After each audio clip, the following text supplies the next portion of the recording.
características léxico-semánticas del lenguaje jurídico son el tercer rasgo definitorio y distintivo de este lenguaje de especialidad. A continuación se propone una clasificación de sus rasgos atendiendo a las fuentes del léxico, fuentes clásicas, latinismos crudos o formas latinas que se han tomado prestadas en su forma original del latín, idioma de los antiguos romanos. Por ejemplo, ad initio, desde el principio, ab intestato, sin testamento, alibi, coartada, iuris tantum, presunción que admite prueba en contrario, iuris et de iuri, presunción que no admite prueba en contrario, etc. Palabras jurídicas derivadas del latín, abogado procede de advocatus, abortar procede de abortare, heredar procede de hereditare, precario procede de precarius, usufructo procede de usufructus, etc. Formantes cultos griegos o helenismos. Amnistía, perdón de algunos delitos decretada por el gobierno. Democracia, forma de gobierno en la que los gobernantes son elegidos por los ciudadanos mediante una votación. Hipoteca, gravamen que afecta a una finca u otra propiedad real, sujetándola a responder del pago de un crédito o deuda. Sinalagmático, se aplica al contrato, pacto o tratado bilateral en el que cada una de las partes se compromete a cumplir unas condiciones u obligaciones recíprocas.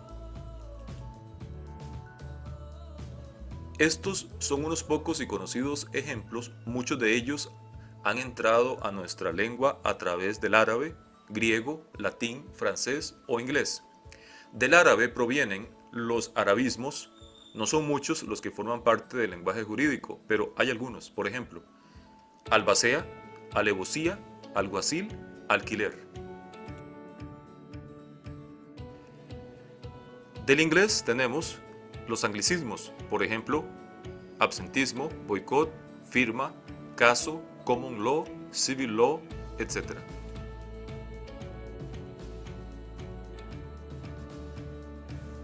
Del francés tenemos los galicismos, por ejemplo, aval, chantaje, cupón, sabotaje, gabinete, embajada, etc.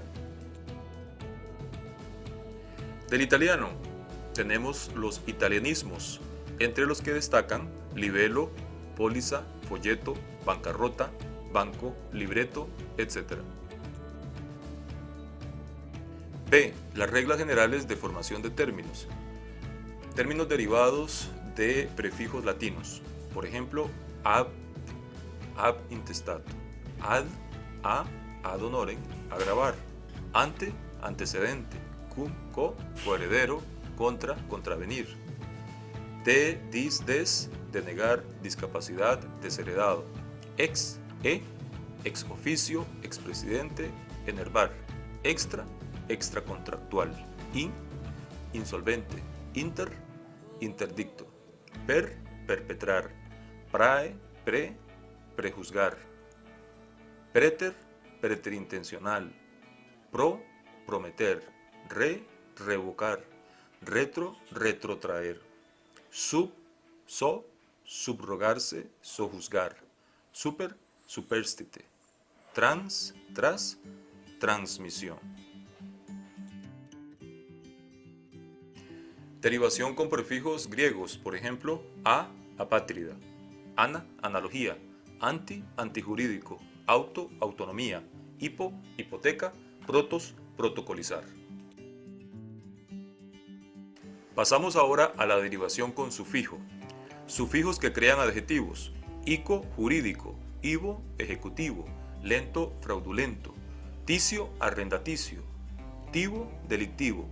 Sufijos que crean sustantivos, por ejemplo, encia, audiencia; icio, juicio; ición, cognición; idad, caducidad; imiento, requerimiento; ión, exclusión; sion, pretensión; tud, ilicitud.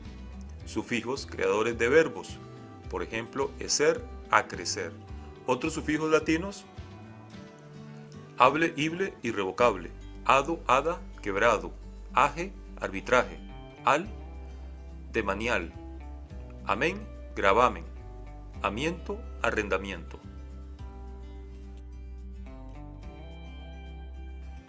Ante, ente y ente, sedente; Ario, cesionario. Atario, adjudicatario. Ativo, administrativo. Atorio, estimatorio. Atura, magistratura. Bilidad, anulabilidad. Sion, novación. Ero, aparcero. Orio, posesorio. Or, actor. Otros sufijos griegos: ismo, anatosismo. Ista, contratista.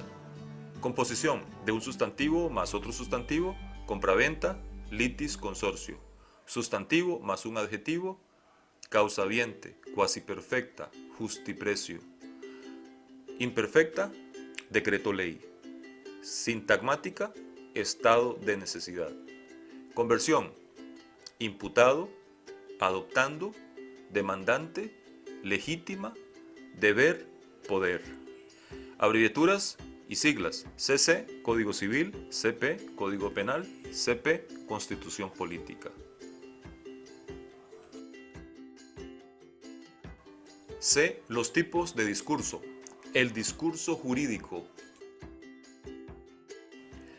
Discurso narrativo. Mediante la narración se relatan varios acontecimientos en orden cronológico, por ejemplo, antecedentes de hecho en las sentencias. El discurso descriptivo es la explicación con palabras de situaciones, lugares, objetos o personas, por ejemplo, descripciones de pruebas o descripciones de inmuebles. Discurso expositivo. La finalidad del discurso expositivo es abarcar las hipótesis, las presunciones o las deducciones mediante explicaciones lógicas y sistemáticas, por ejemplo, fundamentos de derecho en las sentencias. Discurso persuasivo. Mediante la persuasión se persigue influir o convencer a quien escucha de determinadas ideas o teorías por medio de un mensaje caracterizado por la presencia de elementos emotivos, connotativos, argumentativos, lúdicos, etc. Discurso exhortativo. Es la inducción a otra persona para que haga o deje de hacer algo mediante razonamientos, apelaciones o incluso ruegos. Por ejemplo, ruego al tribunal, a la fiscalía suplica. Discurso dispositivo. La disposición equivale al mandato u orden por parte de quien tiene autoridad para ello, o sea, jueces, magistrados o tribunales. Por ejemplo, mando, ordeno, se obliga en sentencias, dispongo en decretos, por ejemplo. Discurso declarativo. Una declaración es una manifestación de la voluntad. Es frecuente en documentos jurídicos de expresión de la voluntad, como contratos o testamentos. Por ejemplo, contratos. Ambas partes y a tal fin declaran o acuerdan. Discurso prescriptivo. Prescribir es ordenar, fijar, imponer. Es frecuente en el cuerpo normativo de los contratos, lo que son las cláusulas. Se caracteriza por tiempos verbales como el futuro imperfecto del indicativo. Por ejemplo, el contrato se regirá por. El futuro imperfecto de indicativo expresa el hecho como no acabado e indica la coincidencia de un predicado con su sujeto en tiempo posterior al momento en que se enuncia.